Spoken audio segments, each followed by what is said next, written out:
Olá, tudo bem com você? Seja muito bem-vindo a mais um capítulo do Mundo Corporativo aqui na CBN, que hoje vai falar sobre licenciamento de marcas. De acordo com estimativas da Associação Brasileira de Licenciamento, o Brasil tem hoje o quinto maior faturamento desse mercado no mundo, algo aí em torno de 7,5 bilhões de reais. E para conversar conosco sobre esse tema, nós convidamos o diretor de licenciamento da Warner Bros. Consumer Products no Brasil, Herbert Greco. Herbert, muito obrigado desde já pela sua gentileza de estar aqui conosco no Mundo Corporativo. Um bom dia. Bom dia.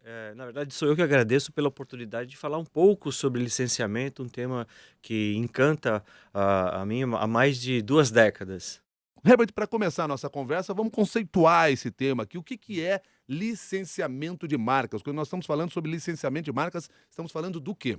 Que bom que a gente está começando da página 1, porque licenciamento, conceitualmente, muita gente sabe o que nada mais é do que você tomar emprestado uma marca, né, e pagar digamos, um aluguel por ela de tempos em tempos por esse uso, né? De uma forma prática é isso, mas como modelo de negócio ele é muito mais complexo e eu agradeço a oportunidade de poder falar um pouco mais sobre isso, porque muitos negócios deixam de ser feitos porque muitos executivos de grandes empresas não conhecem essa ferramenta, essa importante ferramenta que pode ser muito útil para eles no momento de planejamento, de consideração de investimento de verbas e até de crescimento que muitas vezes os acionistas pedem para essas empresas. Então, o licenciamento pode ser uma ferramenta muito importante para planejamento de marketing, principalmente. Qual é a complexidade que existe por trás?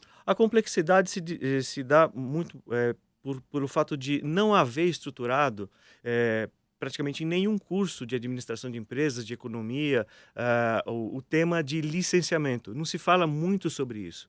Então, esse termo fica um pouco à margem e, em função disso, que ele fica um pouquinho desconhecido.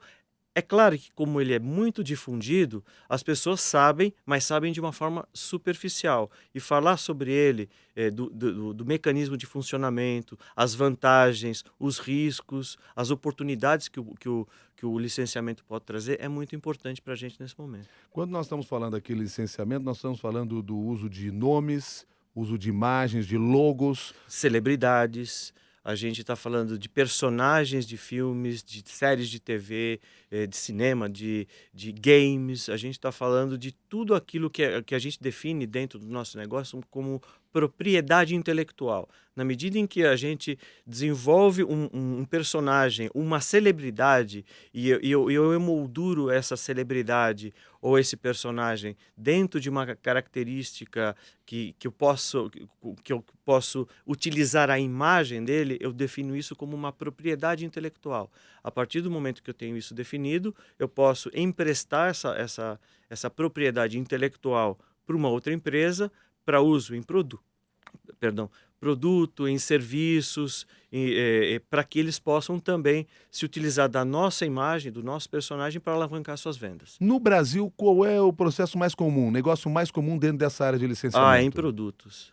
Eu diria, eu me arriscaria a dizer que 85 a 90% do uso do licenciamento hoje é licenciamento de produtos, Quer dizer, produtos de consumo, né? produtos de consumo em Exato. geral. Então nós É. estamos falando aqui, às vezes, de um shampoo, O de shampoo, um muito vestuário, vestuário. papelaria, quando a gente fala em papelaria, as pessoas ficam um pouco assim perdidas, mas o Volta às Aulas, ele é extremamente baseado no uso de personagens infantis. Aliás, é uma grande tentação, né? É uma Porque o grande pessoal vai tentação. para lá, pega um produto desse, vamos pegar o caso de um caderno, e aí Uhum, tem um personagem. exatamente. Isso é um exemplo claro de quanto um personagem ou uma imagem bastante conhecida agrega valor ao produto? Agrega, aliás, é bom exemplo justamente no mercado de licenciamento de papelaria. Um caderno, se a gente considerar só a parte funcional do caderno, que é você abrir e escrever sobre ele, ele tem um valor praticamente comoditizado. Na medida em que eu agrego um personagem, eu tenho como colocar todo o encanto desse personagem, eu estou adicionando um valor a esse produto que descola do valor comoditizado. Então é nesse momento que a indústria, principalmente, pode se descolar e promover diferenciais em relação à sua concorrência ou até mesmo dentro do próprio segmento, Você quer dizer, assim, puxando o traço, o seguinte: vocês conseguem deixar o produto mais caro. com valor. Ele tem valor adicionado, né? E agora ele é percebido com valor, né? É percebido como Agora, valor. você tem razão quando você comenta até brincando que a gente não pode, existe uma elasticidade para isso, né? Até determinado momento a gente pode agregar valor e aumentar o preço e descolar, né? Descomoditizar o produto. Mas o consumidor ele não é bobo. Ele fala, olha, eu adoro esse personagem, ele me encanta, eu vou pagar mais caro por ele. Ele assume isso, ele vê isso no ponto de venda, mas ele também identifica aquele valor que ele está disposto a pagar. Você falou aqui que o segmento que mais explora é de produtos, essa questão do licenciamento. Agora, o que mais se licencia no Brasil? São personagens? Vocês, por exemplo, na Uhum, Warner trabalham claramente com os personagens que fazem uhum, parte da história da uhum. Warner? São personalidades? O que mais se licencia no Brasil? Olha, Ou o que é mais a comum? gente não tem uma estatística muito precisa sobre isso, mas, o licenciamento em geral, explora bastante os personagens infantis e, eventualmente, você tem aí uma celebridade, seja um cantor, seja uma celebridade. O Papa, que, né, que está aqui agora nos visitando, poderia facilmente, se licenciasse a própria imagem, seria um sucesso em licenciamento. Mas, obviamente, ele não vai fazer isso. Mas, em algumas circunstâncias, a celebridade que está na mídia, né, com uma alta exposição à mídia, seja por sucesso de uma música ou pela exposição, ele pode ser considerado uma propriedade intelectual A licenciável. primeira pergunta que chega aqui pelo e-mail é assinada pelo Christian e ele quer saber o seguinte: quando você associa o seu produto a uma marca, você não está escondendo a sua marca? Isso pode até ser uma estratégia da própria empresa, né? Isso pode ser feito ou pode não ser feito. Se você, mas tem que ser uma decisão consciente. A indústria, quando vai licenciar uma marca, um personagem, é ela que desenha o tamanho do logotipo, o tamanho da marca que vai colocar na sua embalagem, como ela vai se expor ao consumidor. Então, ela pode tanto preferir dar maior ênfase ao personagem por acreditar que isso vai favorecer suas vendas, como ao contrário, ela fala: bom, eu vou usar o personagem simplesmente como um valor agregado à minha marca. Mas o que é importante esclarecer para o Christian é que o personagem, na verdade, ele está ajudando a marca a adicionar valor, né? Essa acho que é a grande chave. Porque se a gente não puder agregar valor, adicionar valor a esse produto, não faz sentido o licenciamento. Então, essa tem que ser uma decisão consciente da empresa e ela pode muitas vezes dar ênfase, como eu disse, para o personagem ou não, é uma decisão dela. E essa é uma estratégia discutida, por exemplo, com quem está licenciando no caso específico de vocês, da Warner? Isso é uma discussão que vocês têm com os parceiros de vocês? Não, a gente procura se posicionar como uma empresa que apresenta soluções de negócio. Eu não posso chegar lá e falar: olha, você vai licenciar o nosso personagem desse jeito, com uma caixinha que ele não pode abrir. A gente tem que ser uma solução, a gente tem que entender primeiro que problema a gente está solucionando. Como eu falei no começo, uma boa parte do mercado não conhece exatamente os mecanismos, as vantagens, as oportunidades que o licenciamento pode oferecer. Portanto, a gente primeiro procura entender, a gente atua muitas vezes como um consultor nesse momento, porque a gente às vezes é chamado para conhecer, para oferecer o conhecimento sobre licenciamento, e a gente está falando com uma pessoa do outro lado da mesa que conhece absolutamente nada sobre o negócio, sobre o mecanismo. Então, a gente procura entender e saber qual é o problema, e algumas vezes a gente até não recomenda o licenciamento naquele momento, né? É por isso que a gente precisa ter muito pé no chão e muita consciência, porque chegando o momento certo de fazer o licenciamento, eu vou ser o primeiro a bater a porta dele. Agora, apesar dessa falta de informação, isso não é necessariamente um mercado novo no Brasil. Não. Como eu te falei, a eu acho que existe uma falta de divulgação ou até de interesse de escolas em considerar o licenciamento como parte do currículo para ensinar as pessoas ou pelo menos deveria ser um capítulo na cadeira de marketing para mostrar que o licenciamento é uma ferramenta de negócios e, muitas vezes, ela é muito vantajosa em situações de abertura de mercados. Por exemplo, existe uma situação clássica no mercado que é entrar no varejo, né, numa grande rede varejista. Então, numa situação como essa, uma empresa de médio ou pequeno porte tem maior dificuldade, ela tem menos poder de barganha. Então, qual é o expediente dela? A marca dela não é conhecida, ainda não é forte.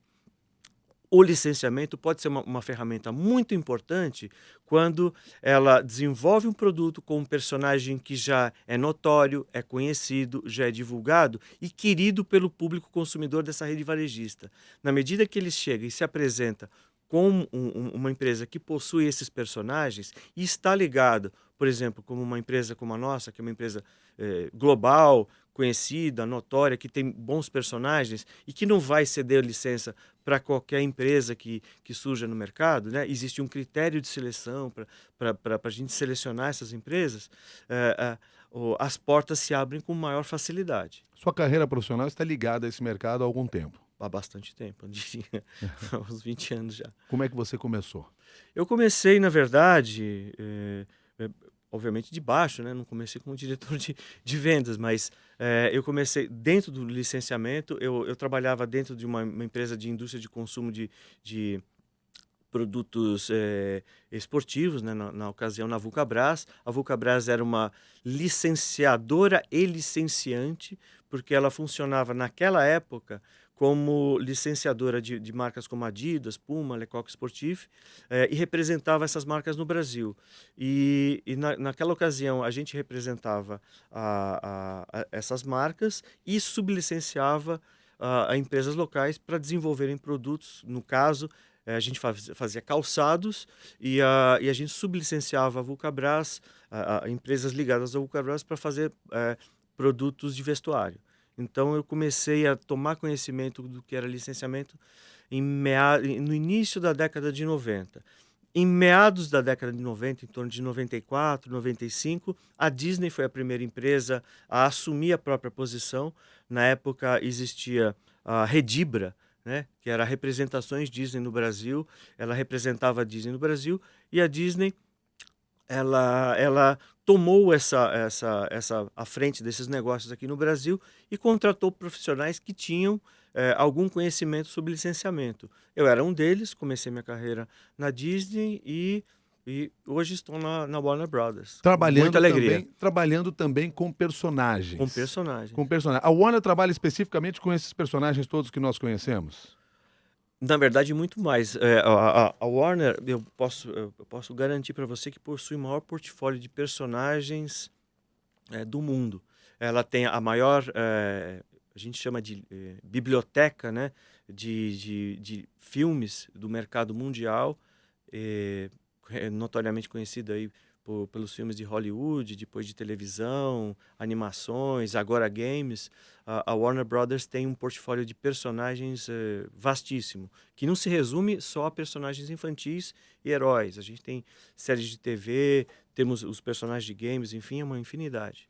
Propósito, já que nós estamos falando aqui dos personagens e estamos falando também com os nossos ouvintes internautas que nos acompanham pelo site, nós vamos rodar aqui para você que está nos acompanhando agora na internet um vídeo com alguns personagens da Warner, até para que a gente possa lembrar algumas dessas figuras aí que são bastante conhecidas, principalmente desde o tempo da infância, são bastante conhecidas por nós. Vamos acompanhar a Promissão?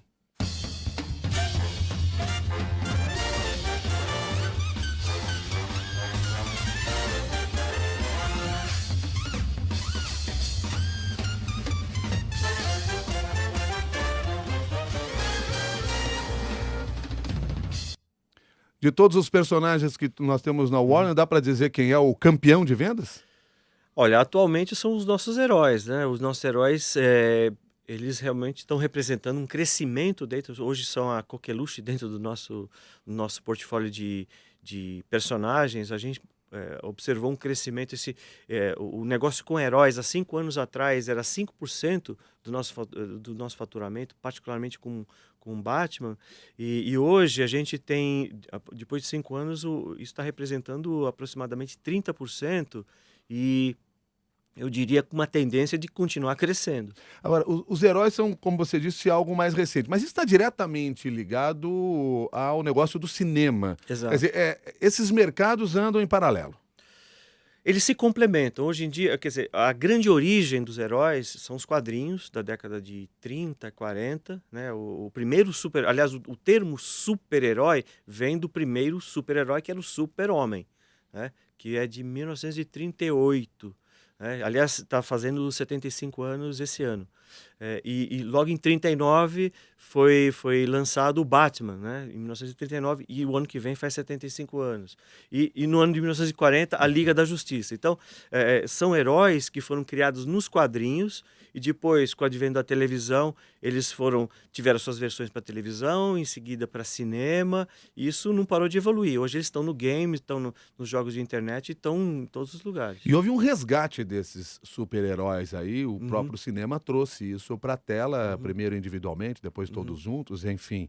Houve um movimento organizado, planejado nesse processo, que deve estar certamente influenciando isto que você agora há pouco Com falou, né? certeza. Da questão do licenciamento Exatamente. dessas personagens, dessas figuras. Impacto direto, e a gente já percebe uma tendência de consumo, hábito, resgate do herói.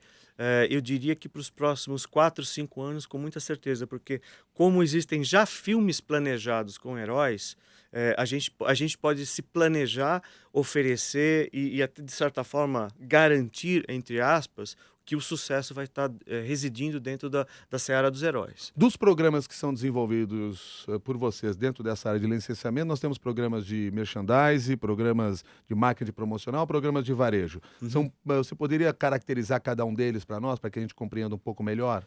Na verdade, quando a gente faz um contrato de licenciamento com uma empresa, que aí passa a ser nossa parceira, nosso licenciado, nós não nos limitamos a entregar para eles um personagem, né? Existe um termo muito utilizado no mercado, que eu vou me permitir falar aqui, que é o Style Guide, né? Que é o guia de estilo, né? Onde é um livro, ou agora hoje em dia digital, né? Onde estão todas as imagens, a forma de utilizar o personagem, tudo isso. A gente não se limita a entregar isso, virar as costas e ir embora.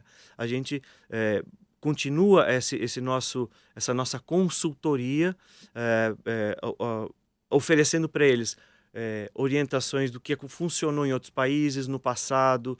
A gente também oferece alguns programas de varejo, ou seja, a gente vai até o varejista e procura entender naquele momento, se ele fizer uma compra relativa àqueles licenciados da nossa marca, a gente vai dar um apoio no sentido de alguma ação promocional, algum prêmio, materiais de ponto de venda. De alguma forma, deixa eu dar um exemplo. A gente tem o personagem Scooby-Doo, que é da Warner, né? Nós temos o veículo do Scooby-Doo, que é a Mystery Machine, aquela van onde eles viajam e andam, etc. A gente tem ela fisicamente montada aqui no Brasil. Então, a gente leva e estaciona essa van na porta, não precisa falar mais nada, né? O público já se movimenta, quer tirar foto. Onde a gente estacionar essa van, ela anda na rua, já chama atenção. Bom, isso vai ao encontro aqui da questão que o Aloísio nos trouxe por e-mail, porque ele queria saber se vocês têm atuações também nos pontos de venda quando há produtos com a marca de vocês. Sim.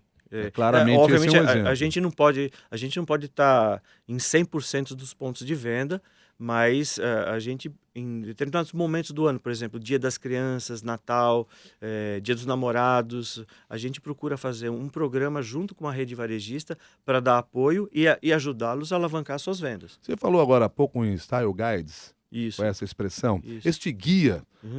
ele traz características locais no Brasil, quer dizer, o Brasil tem uma característica específica nessa área de licenciamento que se diferencia de outros mercados pelo mundo? Olha, eu diria que 95% dos Style Guides são desenvolvidos fora do Brasil, porque isso atende o mercado global como um todo. muitas vezes, ao desenvolverem-se os Style Guides, eles nos perguntam o que nós gostaríamos de colocar relativamente ao nosso país, ou eventualmente até uma pose de um personagem. Então, a gente é perguntado. Quando se trata, por exemplo, de um personagem internacional, como é o Looney Tunes, como é o Scooby-Doo, o Batman, etc. Agora, a gente tem um caso muito particular aqui no Brasil, que é o de Penélope Charmosa.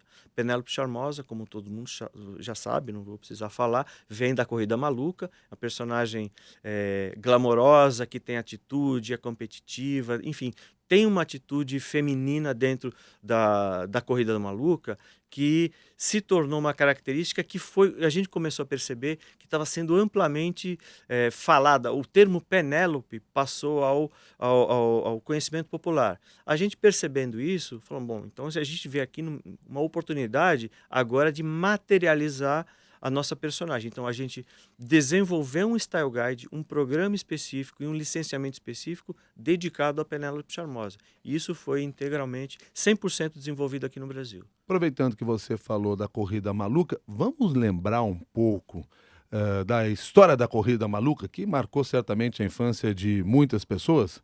Vamos lá, Promissão. Aqui estão agora os volantes mais pirutas do mundo para realizar mais uma Corrida Maluca, numa disputa pelo título de volante mais piruta do mundo. Aí estão eles se alinhando. Primeiro o carro de linhas arrojadas de Peter Perfeito. Em seguida, Rufus Lenhador e Dentes de Serra. Na posição seguinte, o carro-tanque do Sargento Bombarda. Logo depois, o carro da Quadrilha da Morte, que é a prova de balas. Esse inventor genial, professor aéreo, no seu carro cheio de truques. Ah, que gracinha. Essa é Penélope Charmosa, a boneca do volante. Atrás dela, os irmãos Rocha em seu carro de pedra. O cupê mal assombrado e o Barão Vermelho. E aí está o tio Tomás, o campeão de Brejo Seco e o seu atento copiloto. Logo atrás vemos a máquina do mal com seu volante malicioso e cheio de mais impressões. Portanto, aí você tem alguns dos personagens do Corrida Maluca. Herbert Greco, você disse que a Penélope se transformou numa personagem que no Brasil faz um sucesso diferente até de outros lugares no mundo, tem um atrativo especial. Mas vocês estão usando esse material do Corrida Maluca em anúncios hoje em dia aqui no Brasil, ligados ao automóvel, ou seja, uma história que mexia com as crianças, mas com uma mensagem voltada para os adultos. Exato. Como você falou, né? Uma Corrida Maluca é um clássico de desenho animado e que já existe há muitos anos, né? Inclusive está no ar até hoje, né? No SBT e eventualmente até entra no ar no Cartoon Network. Então, esse personagem, esses personagens são de conhecimento popular e bastante difundidos. O que me dá a oportunidade de falar, até te agradeço, num outro tipo de licenciamento que a gente define como clip licensing, né? E o clip licensing, que eu não sei se você ia tocar nesse assunto um pouquinho mais para frente, mas eu gostaria talvez até de adiantar. O clip licensing é uma inovação em termos de licenciamento, porque a gente não está licenciando simplesmente o personagem para uma empresa. A gente está licenciando o uso do personagem para o uso específico em propaganda, seja através da captação de um trecho do filme ou da animação na própria propaganda, como eu posso refazer uma animação ou reestilizar o personagem dentro de uma produção própria. Então eu posso eu mesmo fazer, ou como agência, fazer um filme, uma produção baseado nos nossos personagens. A gente tem aqui alguns exemplos no Brasil, que é o comercial da Peugeot, né? O comercial da Peugeot foi praticamente integralmente realizado em cima da Corrida Maluca, do Peugeot 208. Um projeto como esse é um projeto que a Warner busca o fabricante, ou o fabricante, a agência do fabricante tem a ideia e vai em busca da Warner? Esse é uma ideia que vem, via de regra, da agência de propaganda, né? Então, o que funciona é assim, funciona da seguinte forma, a agência tem uma ideia, né? E dentro dessa ideia nós estamos contextualizados, eles consideraram a gente ali de alguma forma. E o que eles não sabem muitas vezes é que para nós isso é um modelo de negócio, né? E que a gente, muitas vezes, se compromete a dar para a agência uma resposta em menos de 48 horas sobre a ideia deles, e a fazer a aprovação do conceito da ideia. Então, esse trâmite é passado aqui no Brasil. A gente tem uma pessoa, um executivo chamado Igor Reis, ele recebe essas propostas, ele se conecta diretamente com a nossa matriz na Califórnia, e em 24 horas, muitas vezes até atravessando o final de semana, a gente tem uma aprovação ou uma orientação de algum ajuste. Quer dizer, a compra do licenciamento, da licença para eu usar uma imagem, então ela não é tão complexa quanto parece inicialmente, ou tão burocrática? Ela não é burocrática, no nosso caso ela não é burocrática. Isso porque vocês desenvolveram produtos nesse sentido. Muitas empresas licenciadoras não têm isso como modelo de negócio. Na verdade, eu digo isso até porque a única empresa que eu conheço que possui o Clip Licensing como modelo de negócio é realmente a Warner Brothers, que se compromete, tem um site que oferece a agência para entrar, pesquisar, saber de imagens, saber o que é licenciável. Então, a agência pode entrar nesse site, fazer uma pesquisa e até vir com alguma coisa, digamos, até semi-pronta. Dentro do negócio Warner, Uhum. né? E nós estamos falando aqui de uma série de mercados que a Exato. Warner explora. Qual é a importância hoje desse braço da área de licenciamento? De licenciamento? Não, o foco da empresa Warner Brothers não é o licenciamento. A nossa empresa é uma empresa produtora de conteúdo, seja para cinema, seja para o entretenimento doméstico, né, através de vídeos, DVDs, e agora o vídeo on demand, né, que se baixa por computador, etc.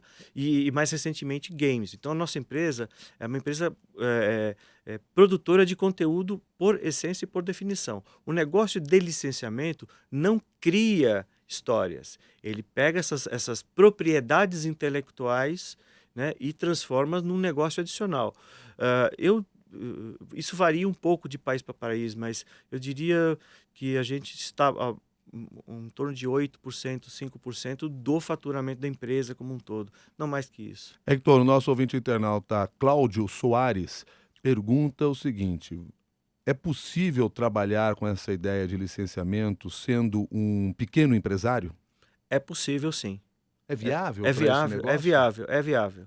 Mas ele precisa entender o seguinte: muitas vezes ele já precisa estar consolidado. Ele não deve começar um negócio baseado no licenciamento, né? Isso é muito arriscado, porque não é o licenciamento que vai viabilizar o negócio dele. O licenciamento ele vai alavancar o negócio dele.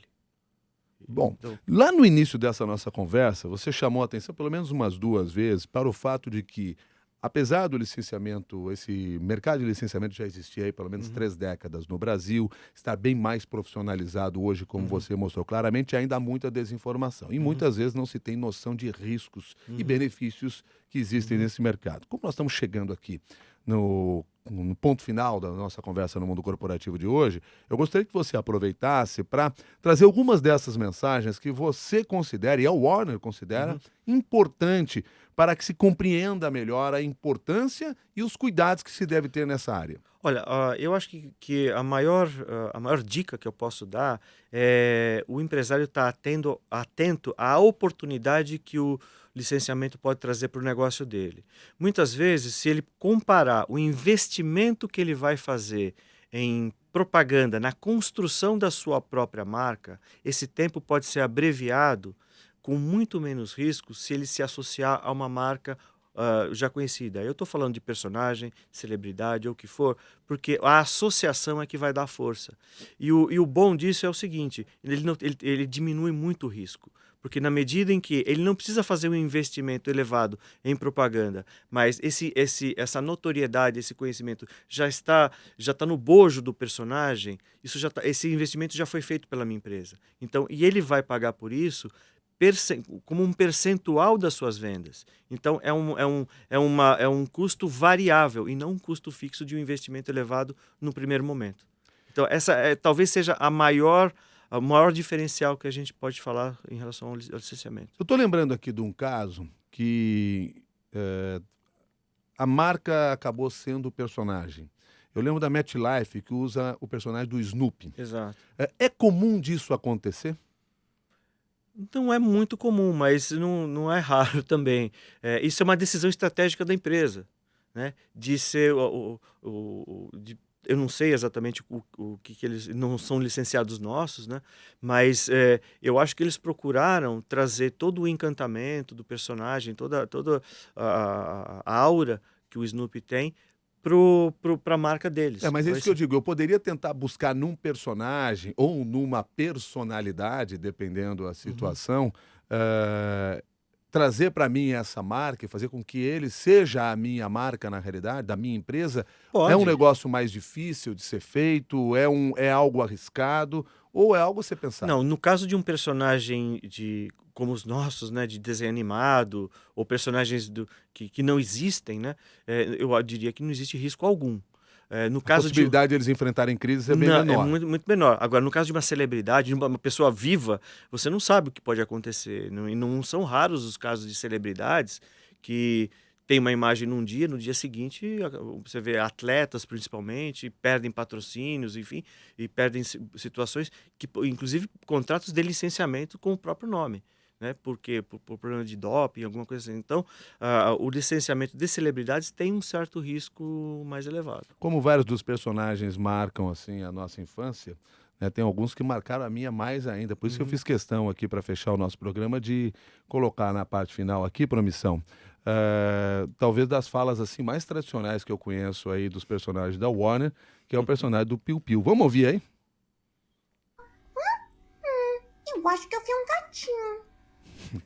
Isso era só para deixar essa marca final aqui no encerramento dessa nossa conversa, porque são todos personagens que marcaram realmente aí a nossa infância e que agora estão aí nos cadernos, nas roupas, nos objetos, Brinquedos, brinquedos, nos mais diferentes produtos, como você diz, agregando valor a esses produtos. Exatamente. Que Esse é o essa a segredo. meta. Se não agregar valor, não vale a pena. Tá certo. Herbert Greco, quero agradecer a sua gentileza de ter conversado conosco, trazer um pouco desse conhecimento aqui para o mundo corporativo. Muito obrigado e até uma nova oportunidade. Eu que agradeço. Muito Lembrando que o Herbert obrigado. é diretor de licenciamento da Warner Bros. Consumer Products no Brasil.